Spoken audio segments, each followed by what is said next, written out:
அண்மை செய்தியை பார்த்து வருகிறோம். கெஜ்ரிவாலுக்கு இடைக்கால ஜாமீன் வழங்குவது குறித்து செவ்வாயன்று முடிவெடுக்கப்படவிருப்பதாக நீதிபதிகள் தெரிவித்திருக்கின்றனர். அண்மை செய்தியாக பார்த்து வருகிறோம். மேலும் விவரங்களோடு இணைகிறார் செய்தியாளர் மதியழகன். மதியழகன், வணக்கம். விவரங்களை வழங்கலாம்.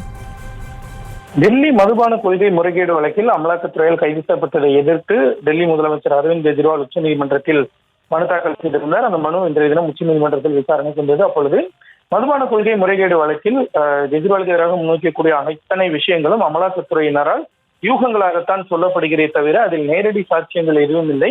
இந்த விவகாரத்தில் முதலில் சாட்சிகளாக எனக்கு எதிராக எதுவும் சொல்லவில்லை, ஆனால் திடீரென்று சிலர் மாற்றி கூறியிருக்கிறார்கள். அதன் அடிப்படையிலேயே தாம் கைது செய்யப்பட்டிருப்பதாகவும் யூகத்தின் அடிப்படையில் தொடரப்பட்ட வழக்கிற்கு நாங்கள் எப்படி குற்றவாளியாக முடியும் எனவும் கெஜ்ரிவால் தரப்பில் வாதிடப்பட்டது. அமலாக்கத்துறையை பொறுத்த வரைக்கும் கெஜ்ரிவால் வாதங்களை நிராகரிக்க வேண்டும். அவருக்கு எதிராக முக்கிய ஆதாரங்கள் இருப்பதை அடிப்படையாக கொண்டுதான் அவருக்கு நிவாரணம் வழங்க டெல்லி உயர்நீதிமன்றம் மற்றும் சிறப்பு நீதிமன்றம் மறுப்பு தெரிவித்தது.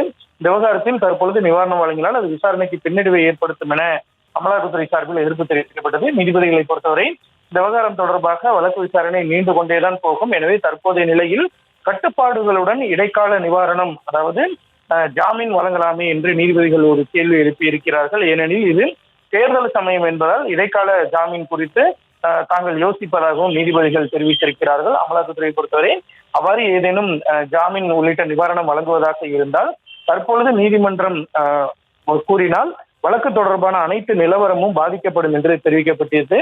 நீதிபதிகளை பொறுத்தவரை அதற்கு கெஜ்ரிவாலுக்கு ஜாமீன் வழங்குவதாக இன்னும் முடிவு செய்யவில்லை. இந்த விவகாரத்தில் ஒரு கருத்தையே நாங்கள் முன்வைத்திருக்கிறோம், இதை வைத்துக் கொண்டு எந்தவித அனுமானமும் செய்ய வேண்டாம் என்றும் நீதிபதிகள் தெரிவித்திருக்கிறார்கள். மேலும் ஏன் கெஜ்ரிவாலுக்கு ஜாமீன் வழங்கக்கூடாது என்பது தொடர்பான அமலாக்கத்துறையின் விரிவான வாதத்தை வரும் செவ்வாய்க்கிழமை, அதாவது 7ஆம் தேதி தாங்கள் கேட்ப இருப்பதாகவும் தெரிவித்த நீதிபதிகள் இந்த வழக்கினுடைய விசாரணையை 7ஆம் தேதிக்கு ஒத்திவைத்திருக்கிறார்கள். ஏற்கனவே இந்த மனு மீதான விசாரணையின் பொழுது நீங்கள் ஜாமீன் கோரி ஏன் மனு தாக்கல் செய்யவில்லை, நேரடியாக வழக்கையை ஏன் ரத்து செய்ய கோரி இருக்கிறீர்கள் என்று நீதிபதிகள் கேள்வி எழுப்பியிருந்த நிலையில் இன்றைய தினம் கெஜ்ரிவாலுக்கு இடைக்கால ஜாமீன் வழங்குவது குறித்து ஒரு கேள்வியையும் நீதிபதிகள் எழுப்பியிருக்கிறார்கள்.